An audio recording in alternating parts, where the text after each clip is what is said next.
All right, welcome to RJ Julia's event tonight for Lucy Burdette in conversation with Susan Cerulean, moderated by Hallie Ephron. So I'm just gonna go through a few Zoom housekeeping details before we get started. You are muted right now if you haven't already noticed, and you will be muted through the duration of the event. For optimal viewing, you can just select speaker view in the top right corner of your screen. Ask any questions you have for our authors in the chat box, and we'll get to them during the Q&A portion of the event. And if you happen to drop off the event, I know if you're in Connecticut, you might have had some issues with your internet over the last couple of days, but you should just be able to click the link and get readmitted, no problem. But most importantly, don't forget to purchase Key Lime Crime. I have been assigned the single bird, and careful what you wish for at rjjulia.com. You can click the link in your chat box. It should be popping up here shortly. And we have, it looks like, a limited number of signed copies of Lucy's book and then signed book plates from Susan and Hallie. So the pandemic is not going to stop you from getting your author signatures. Before we get going, I'm just going to give a quick little intro for these three lovely ladies and let them take it away. So clinical psychologist Lucy Burdette has published 15 mysteries. Her books and stories have been shortlisted for Agatha, Anthony, and the Cavity Awards. She's a member of Mystery Writers of America and a past president of Sisters in Crime. She lives in local Madison, Connecticut, and Key West, Florida.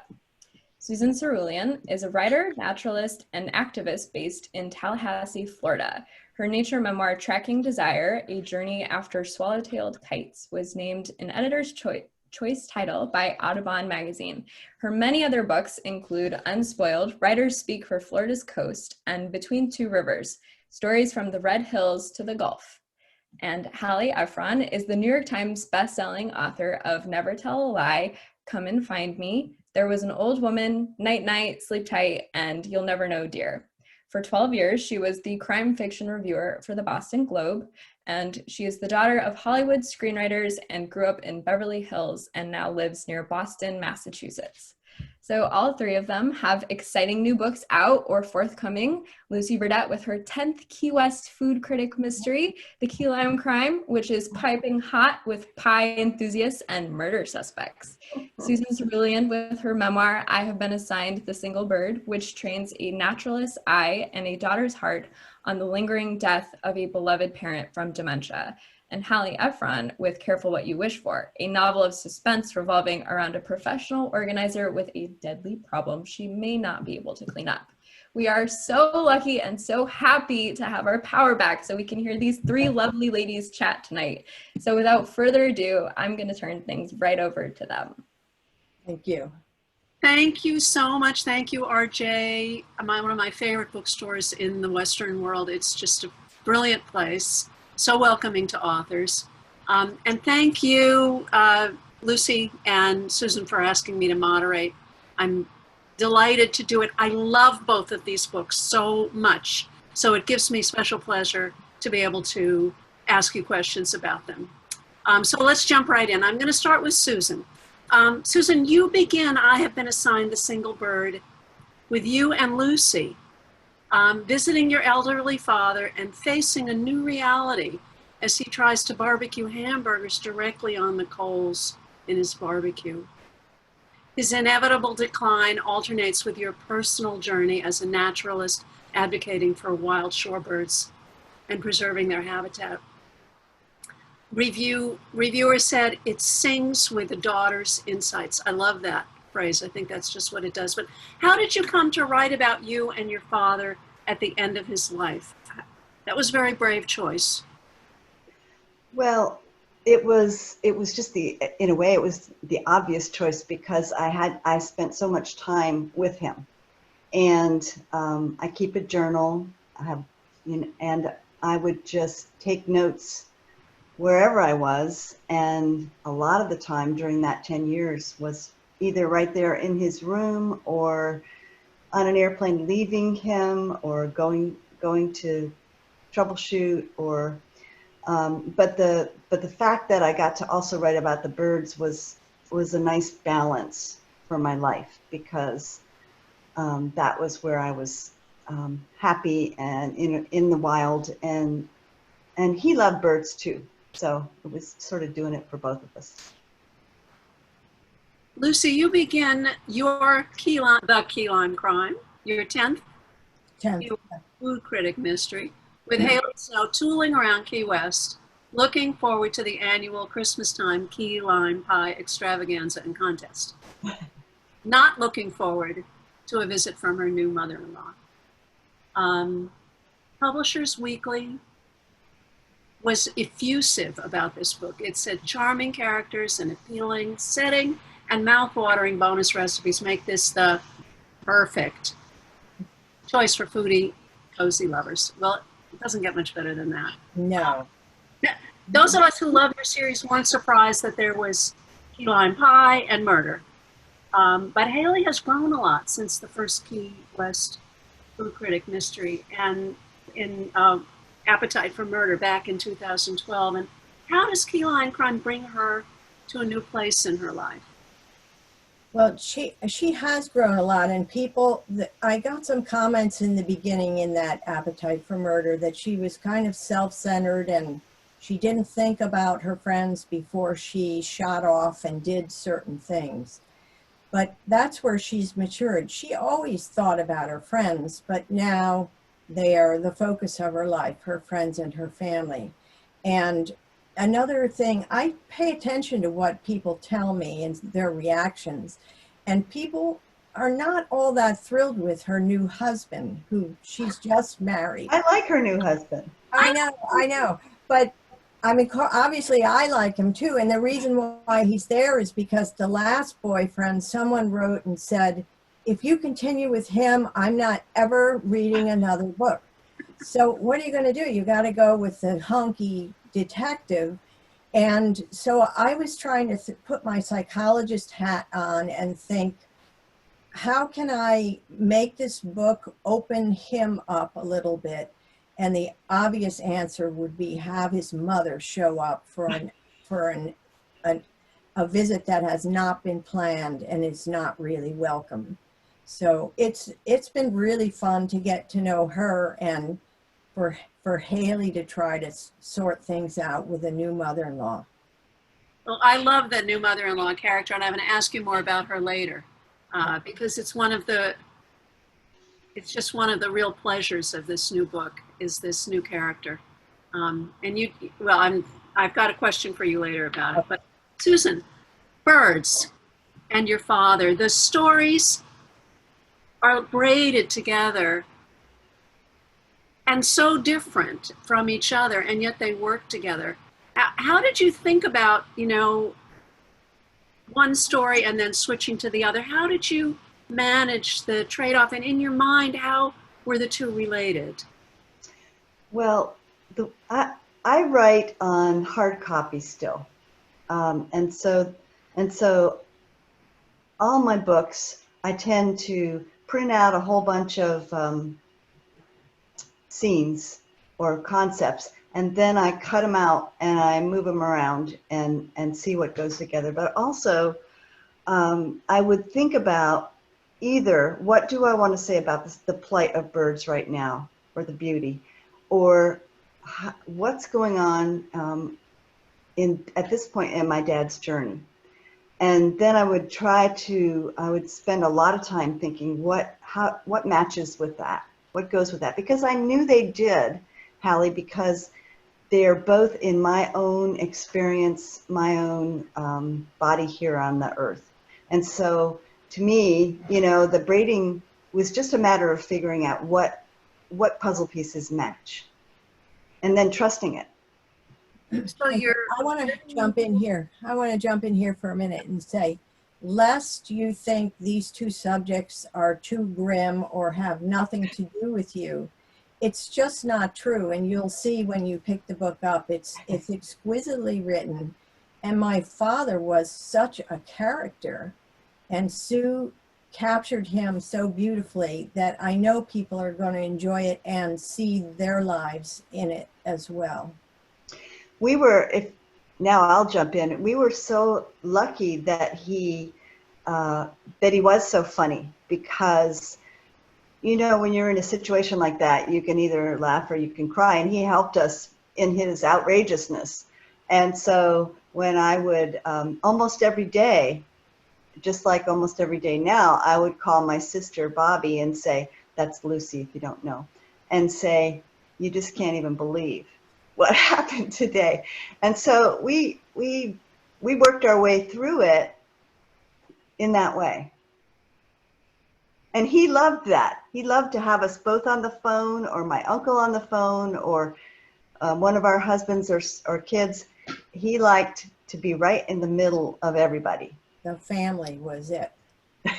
One of the things that struck me as I was reading your book, Susan, was how much he was still there, even at the end. Yeah, that was really, really lucky for us, because that's not everybody's experience. But he really was. He would have moments when he would, you know, fade in and out, but mostly he was like, are you still there? I'm here, you know, and it was very sweet in a lot of ways. You also wrote very sympathetically about a man who has spent his life being in control, suddenly completely out of control of anything that he would have normally just taken for granted. It was just a matter of listening to what he was saying. Yeah. And you know, I would it was a tutorial for me on what lies ahead for all of us. And then how do we want to be treated when that time comes? Yeah, I just want to second what Lucy said. It's not depressing reading that book.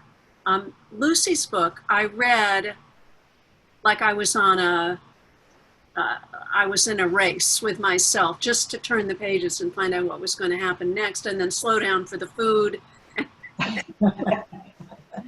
Susan's book, I deliberately read very slowly, and I was really sorry at the end. And so there are two such different kinds of reading experiences, and both just so perfect for the crazy times that we're in, I think.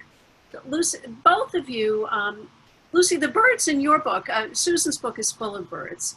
The birds in your book are snowbirds. But family also plays such an important role in your book, and the families we create for ourselves and the ones that we're born into. Could you talk a little about that? Yes. When Hallie comes to Key West, it's impulsively following a guy. That doesn't work out, and there she is, but she's fallen in love with the place, so she has to make a family. There's a lady up the row, up Houseboat Row, that becomes one of her best friends, and also the character that people seem to love the most, and that's Miss Gloria. Then her mother comes down to visit. She falls in love, and by now she lives in Key West as well. And always when I start a book, it's what's happening in that character's lives with the people around her, who might be in trouble, who hasn't had a chance to shine. So it really is about relationships for me. That I have the hardest time working in the murder. I have trouble working in the food. Yeah, the food is not a problem. Well, the food is great. What are some of the recipes in this new book? Well, there is the Key Lime Pie Martini, which my friend David Sloan gave me the recipe for and allowed me to print. There's a lot of my life goes into the book in a different way than my sister puts hers in her books. But one of the things I've done for the past 2 years is help prepare lunch at our little church for a lot of shut-ins and people who wouldn't otherwise get a hot meal. So there is a recipe for Eric's chicken and stuffing casserole for 160. So that's something you may not need to use, but it could come in handy. For sure. You both write about Florida, but it's a very, very, very different Florida. Susan, a reviewer called Your Florida the real Florida, her own little piece of heaven on northern Florida's Gulf Coast. Tell us about your place and the nature around you that you are so tuned into? Well, we live in Tallahassee, and that's where we raised our sons.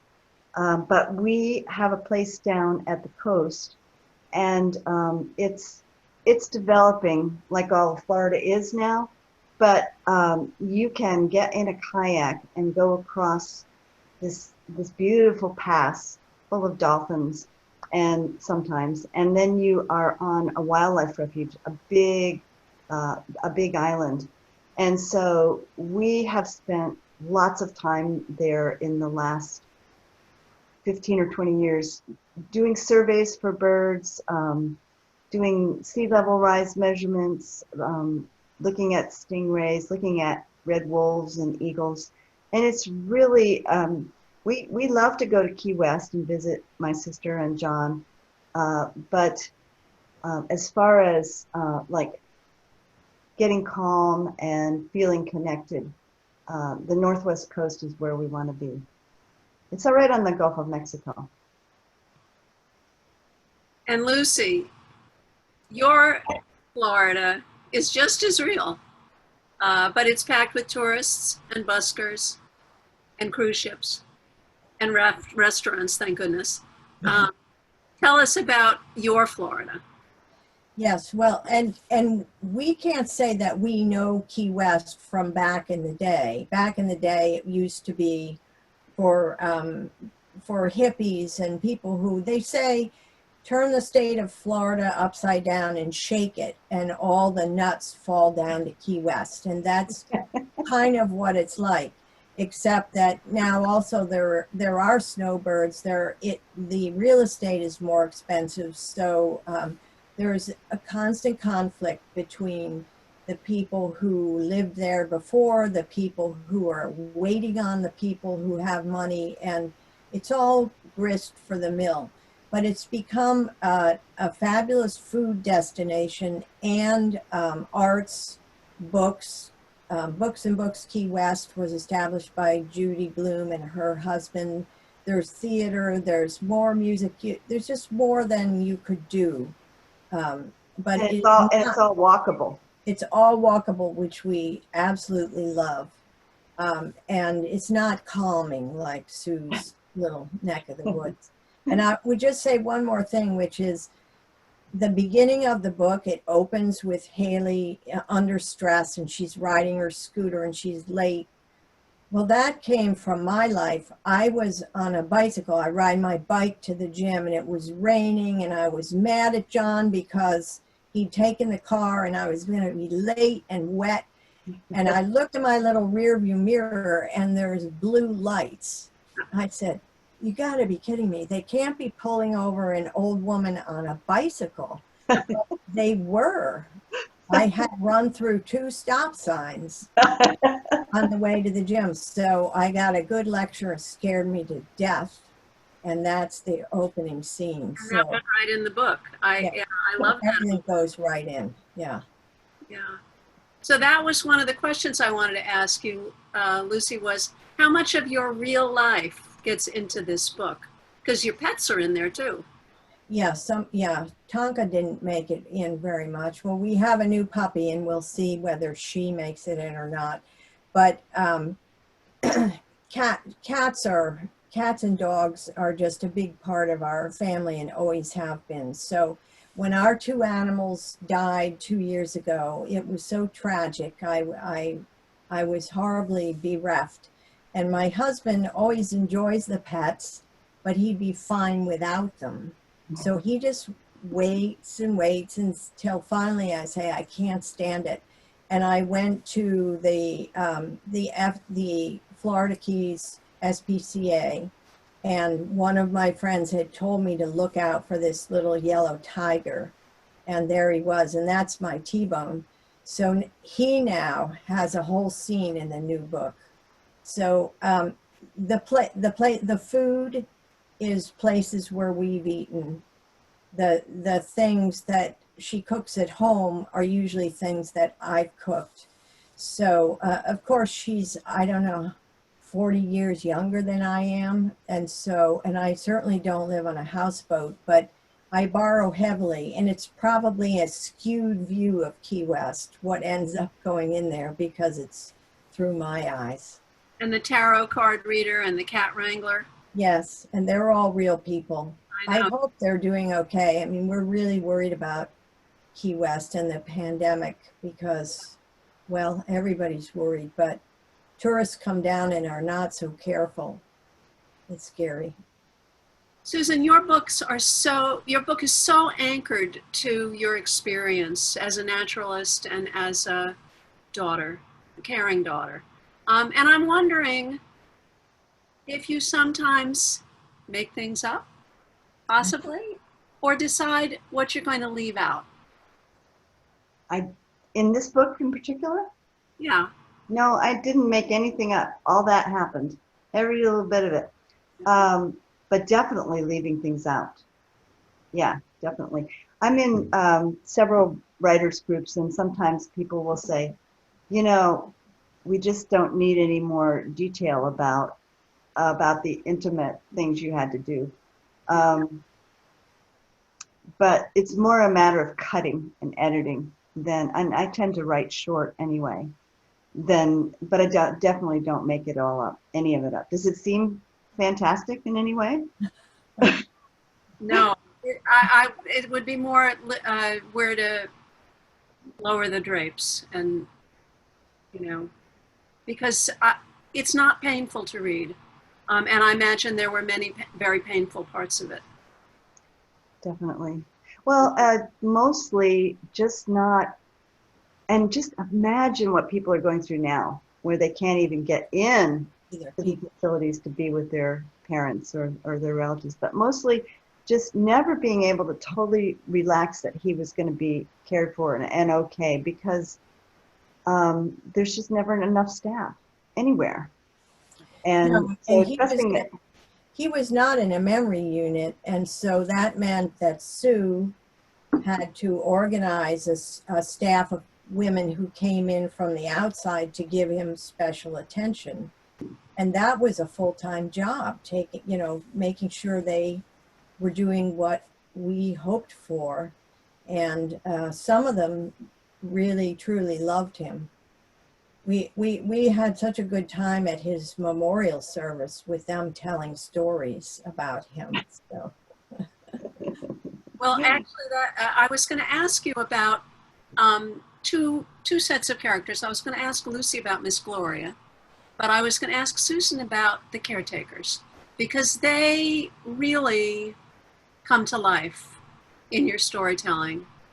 And I was just wondering what it was like writing about that side of it. Well, for me, it was just more of a chance to observe, because that's the link between my birding and the writing I did, and that at the time that Dad was with us here, and I don't make up characters.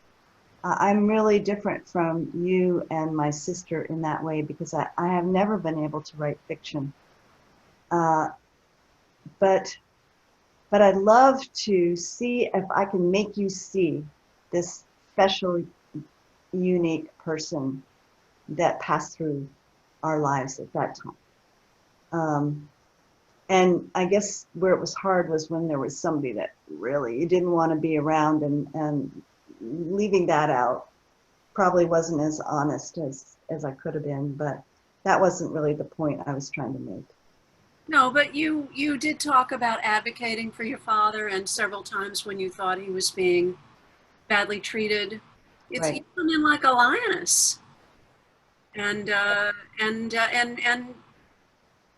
march right into that administrator's office and speak your piece. The thing about writing this over time was that I had time to think about what those people's experience was, that they would be so hard on a pretty helpless old person. And so, I think we're going through that now with Black Lives Matters. And I hope that we do that more in the future with the needs of the planet, the birds, the rivers, if we can't see our way into the experience of all these other beings that we're sharing the world with, then it's just not going to work. So, Lucy, I wanted to ask you about, one of my favorite characters and the new character that's in the book. So you have two older women. You have Helen, the mother-in-law, and you have Miss Gloria. And they are as different as night and day. Yeah. And she's terrified of Helen. But I have to say, I hope Helen comes back. She more than makes room for her. Moreland made room for her in this book. Can you talk about Helen and Miss Gloria and how you conceptualize them? Well, Miss Gloria came first, and she lives, when Hallie first got dumped by her boyfriend, she moved in with a friend. When that wasn't going to work anymore, she found the lady down the dock who was, she was probably in her late 70s when I started writing her.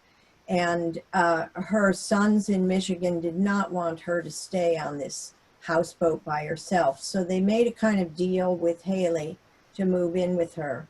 And in the beginning, I wrote her as though she was kind of demented and helpless herself. She got knocked on the head because I needed someone to get knocked on the head for the plot.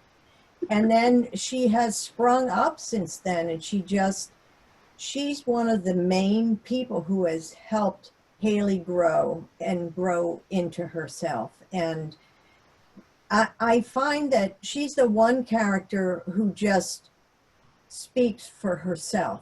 I don't make up all these things. She just comes alive. And she's a little bit like our grandmother, my father's mother, although she was tougher than Miss Gloria. Miss Gloria is just a very loving person. Whereas Nathan's mother she is a stiff Southern, I picture her as a lot bigger than Hallie, and she did not come to their wedding. Nathan was married before, so this character of mine can shoot off into the ozone worrying about things in a way that is familiar to me. Did she like the other daughter-in-law so much that she doesn't approve of me? Well, it turns out it's a lot more complicated than that. And it took some doing to figure out why she's standoffish and why Nathan is the way he is. So it's always just pushing the boundaries of what I understand about these people that helps the plot come along too. Well, when I first read about her on the page, I thought, I wonder if she's going to be the next victim. Oh. I won't say anything, but I was pleased with the. I want to ask you both about your titles. sure. Where did they come from? Who helps you with them? So, Susan, why don't you start? Because your title is really. Well, tell us. Say the whole title first. The title is I Have Been Assigned the Single Bird. And that just kind of came to me early in the process of writing. And I think the significance of it is, and then I used it as sort of a core to write the two braided memoir pieces around. I think that it was, Dad was like the single bird in a certain way. He was my charge for a time, and there were lots of other people helping, but like he had to be sort of my focus. And birds, wild birds, there's many fewer of them than there used to be. So sometimes when I'm watching for a certain species, an oyster catcher or a sanderling or a willet, there's only one or two where there used to be more. And so my concern is, how do we reverse that trend? And I had this, so the assigned part is, I would have liked to have been able to say, I saved the single bird, but I couldn't save my dad. I thought that I could, raise him up better to a higher level of functioning than the disease allowed. And the difference between the birds and my dad is that there is a lot more choice in what we do, what the kinds of decisions that we make as humans. But my assignment is to help people know about those things. And I just, like Bobby's characters come to her, that assignment was given to me, and I'm just here to execute it. Lucy, what about your titles? It's a whole different situation because I'm published by a bigger press. They want certain things that will attract a readership, and it has to show Key West, something about Key West, something about murder, and something about food. So I can play around with titles, and they have an unfortunate love for puns, which I don't necessarily share. But so I think this one, key lime, I had the key lime idea. Maybe I had the key lime caper, and they said, well, how about the key lime crime, which was fine with me. It's one of the better titles that I have. Yeah. So it's very much a group effort, and if they come up with something that I really hate, then I can usually push back. But I'm not brilliant at titles, so I'm happy to have input. And you often ask for it on Facebook, and you get lots. I do, and those friends have wonderful ideas in many ways. Hallie, can I talk about what it's like to have Lucy Burdette as my sister? That would be a very good idea. Go ahead. Okay. Well, I don't remember ever having a time in my life that she wasn't there, because we're only 11 months apart. And what were they thinking? What were they thinking? But for me, it worked out so great, because they went on immediately to have two more. It was the 50s, right? And they kind of pushed us off together to grow up while they tended to the two younger ones. And they called us the girls, even though there's a third girl who's a wonderful girl. But we were a bit on our own. And I want to say that I think that maybe where my sister got her imagination with characters is that in the nights we'd be alone in our twin beds, and we each had about 25 or 30 stuffed animals, and they were sort of like twins, like we were. So I'd have a Dalmatian, she'd have she had a cat. I'd have a little Dalmatian that she made me. There was a little cat, and they all had rich fantasy lives and interactions. And I think that somehow she got the imagination part of that. And I was just worried about what was going on upstairs in the rest of the house.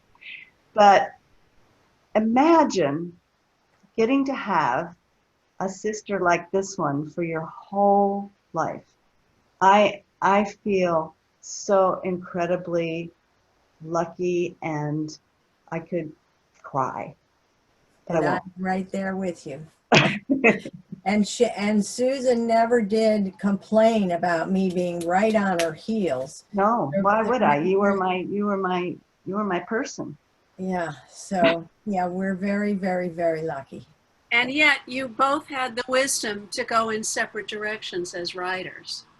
I mean, there's no competition really here in terms of, I mean, Lucy writes 2 books a year when she's cooking, and your output has been longer and steadier, and almost always with a naturalist bent. Yeah.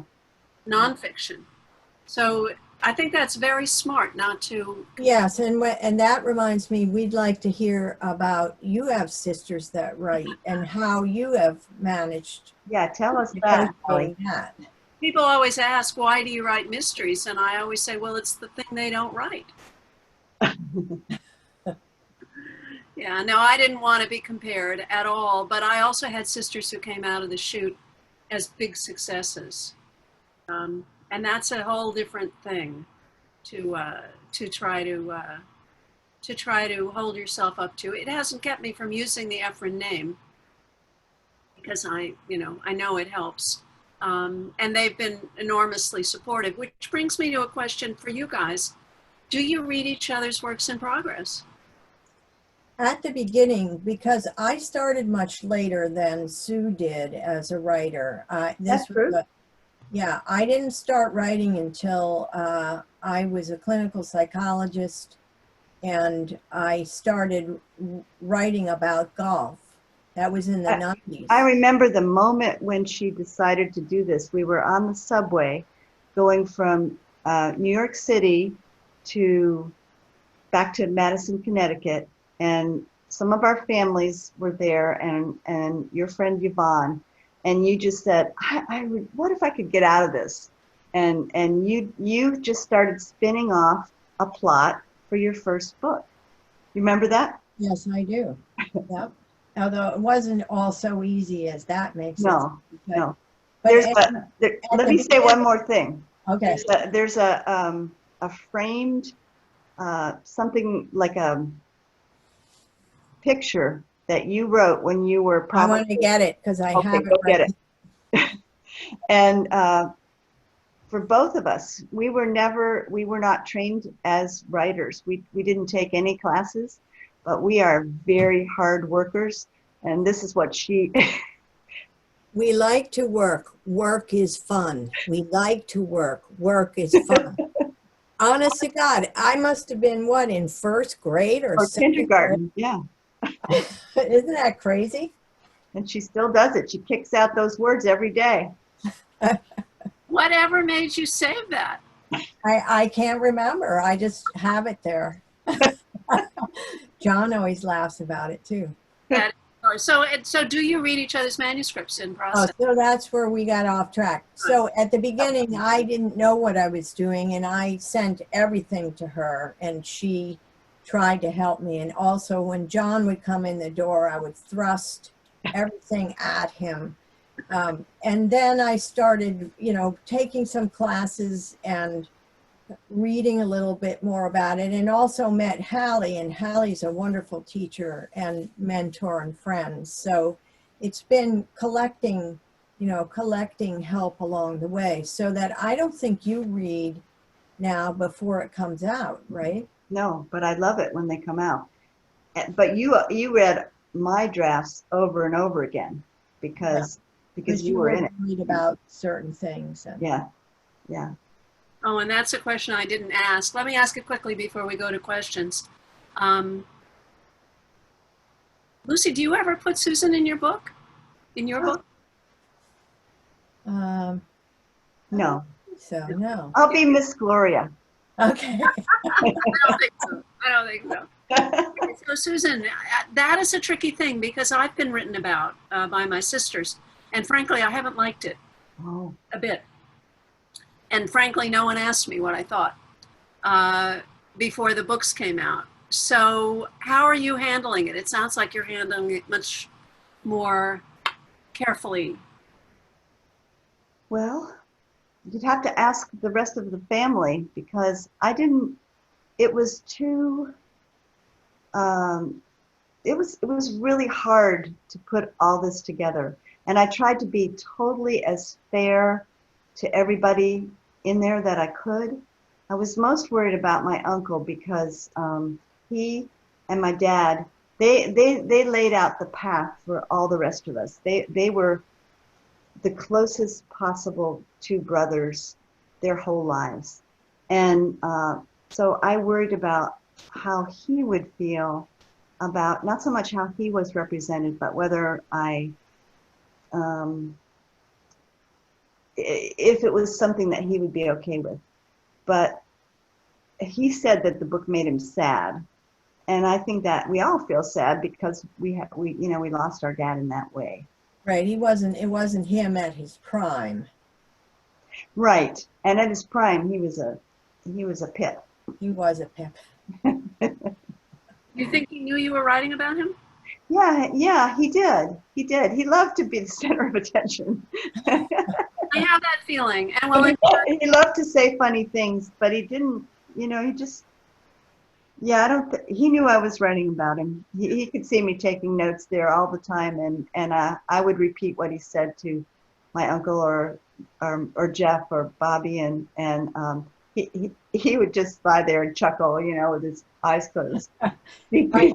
And if you got away from talking about him, he would say, "What about CRI?" It's Charles Robert Islam. Bring back in. Well, it's very sweet. It's like a love letter to your dad in its way. Yeah. And my son David said to me, I think the reason you've taken this time to do this and to write this is because it keeps you close to him. And I did have this feeling when I got the books, like, oh, yeah, this is the end of this chapter. But it's okay. He's right here with us. And he's going out into the world now. He is. Well, I really would love to see both of your books get huge readership. So everyone who's visiting, be sure you read the books. We have some questions. Yeah, but Hallie, first tell us about what you have out in paperback. My book, which I happen to have here, Careful What You Wish For, is a totally different thing. It's a domestic suspense. It's just out in paperback Tuesday. So you can pre-order it, but it actually won't physically be in the store until Tuesday. And it's, well, let me just say, Jamie Lee Curtis reviewed it for Time Magazine. And yeah, a whole page review. And she said, I normally don't like scary stories. Jamie Lee Curtis, right. Okay. But she said she loved my book. She said it was funny and thrilling and suspenseful. And it's about a woman like me, but she's a professional organizer, and she's married to a man who can't pass a yard sale without stopping. And as any of us know, who are in mixed marriages, where one person collects and the other one divests. Yeah. It's a challenge. So, and of course there's a murder. How could there not be? So anyway, Careful What You Wish For. It's behind me too. Cool. Okay, so we have questions. Now I'll start reading them. The first one, Lucy, have you ever featured the Key West restaurant Blue Heaven in your mysteries? I know I've mentioned it, but it hasn't been featured, but I'm going to file that away because it's a classic. Yes. Fish, is that what it is? It's outdoor. It's all outdoor seating, and there are chickens underfoot, and it's fish and key lime pie, and it's just reliably good. And brunch. And great Bloody Marys, and yes, we love going there. Susan, can you say more about what it was that connected the birding with your experience with your father? The birding. Well, it's just that's what I was doing. Those were the two parts of my life at that time. And so I would go to the birds to do my work, and I would come back and work with Dad. And it just emerged that way. It wasn't, I never really had that plan, but I also knew that there were, a gazillion memoirs about people taking care of their parents, and that wasn't going to go anywhere. And I wanted to reach a bigger audience with the challenges that are facing the planet and the birds in particular. And I thought if I could find a way to connect the two stories, then maybe I could cross over more and reach a larger audience, and not just be writing to people who already are bird watchers or, advocates or conservationists, because it's something for all of us. Number 3, Sue and Bobby. Somebody knows you as Bobby. It's so much fun to see you both on the screen together. I'm curious whether you two share drafts of your work with each other. This is what we just talked about. Or talk about challenges or frustrations with your writing. And I would add, and promoting books. I was just going to say, that's been the biggest challenge, especially in the time of a pandemic, when the presses didn't even know how they were going to get books to stores, to libraries, to reviewers. And so we've done a lot of exchanging of ideas. Mostly she gives them to me. No. She's super tied in. But yeah, we are very supportive of one another in that way. Yeah. And I think it helps that we have different genres. Yeah. Oh, I think it makes for, well, and your sisters, that's. Yeah. Yeah. Okay, I have a question, which is what kind of research did this book, and let's start with Lucy, because I want to know about how much pie eating you had to do to write the contest. I tried to eat as much pie as possible because I wanted to showcase the different bakeries and restaurants that have pie. So I either would order it when we went out, or I came home many times with pieces of pie and then use that. And then the pie, anything that involves murder or poisoning is not a real place. I have to make that clear. But at the end of all this, and I said, I think John and I have eaten all the pie we need to eat. He said, you know, I don't even really like key lime pie, but he shoveled it all in all the way through. So we did a yeoman's job.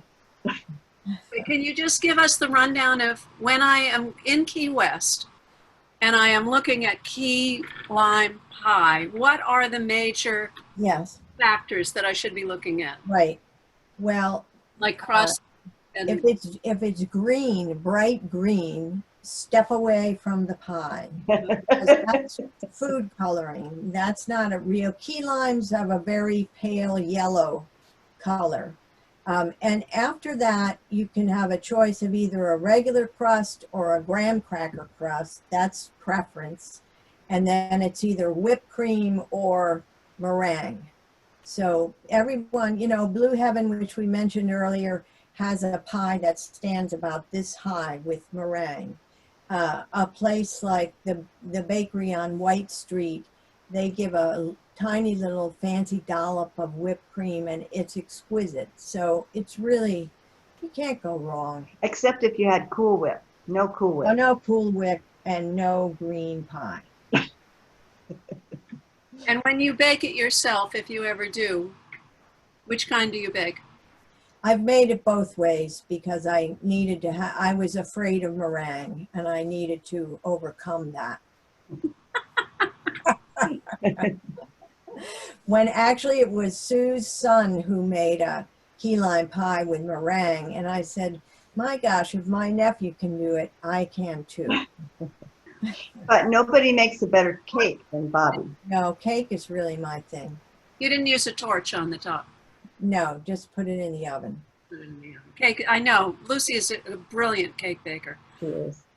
Susan, what kind of research did you do for this book? Well, I had to do quite a bit of reading of how people put memoirs together. And so there was that. And then the natural history part, I knew.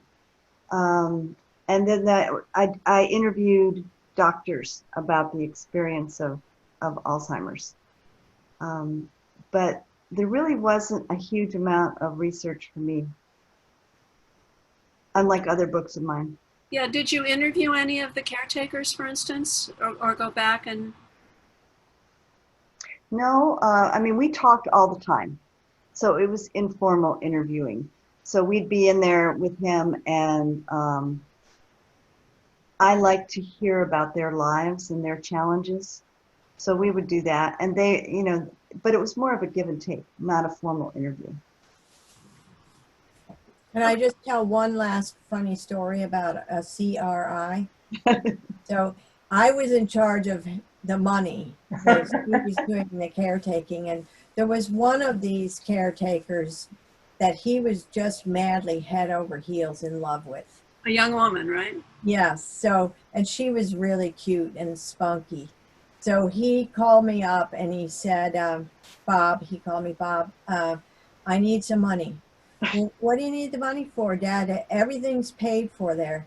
Nope, I need some money. So I pressed him on it. He said, I need a ring, a diamond ring. So he was ready to propose to her, and I think he probably did. He did. He did. Yeah. Yeah, we had to send in my husband a couple times to say, Jill, he's misunderstanding the situation. But she said in the end, he was the best boyfriend she ever had. Yeah. Well, I mean, that's something we didn't touch on, but your dad had a lot of women in his life. He was Always. a serially monogamous, loved to be a married guy, He right? was not a guy who could be alone. Yeah. He just couldn't. And Yeah. so that he made some mistakes. And then was it his fourth wife died Fifth very one. suddenly? Number 5. Number 5. Okay, number 5. It's also part of the story. It's a fascinating story. Well, I think if you look in the chat window, I think you'll all see that there are books that we are reading ourselves and recommending, and there's also links for purchasing our books. Abby, are you there? See if Abby can come back in.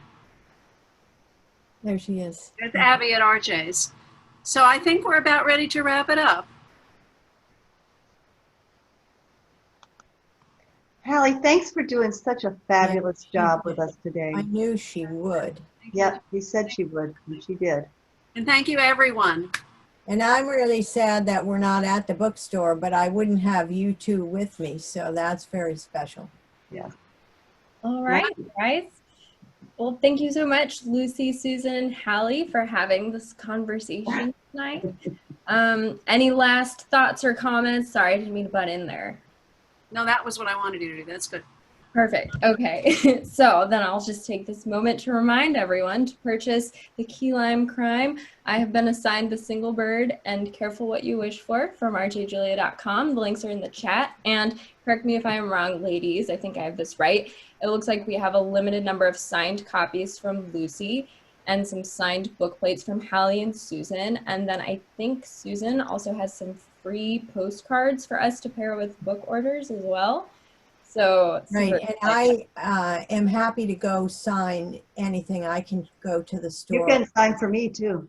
Yeah. all right, I will let the proper people know that. So yeah, signed books, guys. But thank you for joining RJ Julia tonight, and I hope you enjoy the rest of your evening. And make sure to check the events calendar online for more events coming up soon. But thanks everyone for joining us. Thanks for hosting us. Bye, everyone. Bye. Bye.